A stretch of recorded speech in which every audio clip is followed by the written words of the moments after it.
কোরবানির বর্জ্য পরিষ্কারের খবর জানাতে খুলনা থেকে যুক্ত হচ্ছেন সহকর্মী প্রবীর বিশ্বাস। প্রবীর, পাড়া মহল্লায় পশুর কোরবানির পর বর্জ্য অপসারণের নিয়ম কানুন কি মানা হচ্ছে কিনা, আর সিটি কর্পোরেশন কখন থেকে তৎপরতা শুরু করেছে খবর জানাবেন। নিয়ম কানুন মানা এবং না মানার মধ্য দিয়ে চলছে পুরোপুরি। যদি আপনাকে বলি, কিছু কিছু প্রয়োজন আছে যা কখনো নিয়ম মানে না, সেরকম একটি পরিস্থিতি।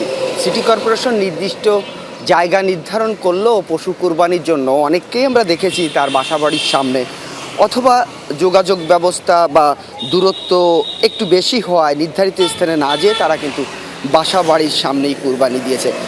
যে সমস্ত স্থান থেকে বর্জ্যগুলো নিয়ে দেখতে পাচ্ছেন সিটি কর্পোরেশনের কর্মীরা যে সেকেন্ডারি ডাম্পিংটি রয়েছে সেখানে তারা রাখছে, এবং নগরীতে যতগুলো সেকেন্ডারি ডাম্পিং রয়েছে সব জায়গায় এখন বর্জ্যের যে ভাগাড়টি সেটি জমাট করা হচ্ছে। তবে সিটি কর্পোরেশন থেকে আমাদের জানিয়েছে 2টা থেকে তারা এই বর্জ্য অপসারণ শহরের বাইরে যে নির্দিষ্ট স্থানটি রয়েছে সেখানে তারা নিয়ে যাবে।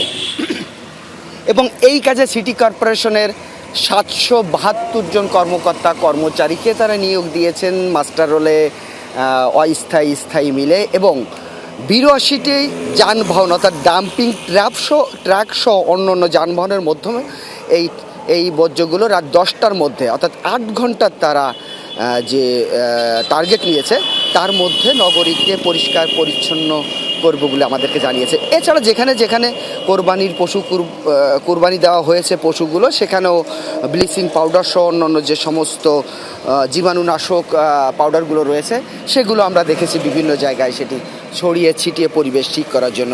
তবে এটি দেখার বিষয়, যেহেতু 2টা থেকে রাত 10টা 8 ঘন্টার মধ্যে তারা নগরীর সমস্ত বর্জ্য অপসারণ করবে শহর থেকে, সেটি আসলে কতটা করতে পারে সিটি কর্পোরেশনের জন্য সেটি একটা চ্যালেঞ্জিং বিষয়।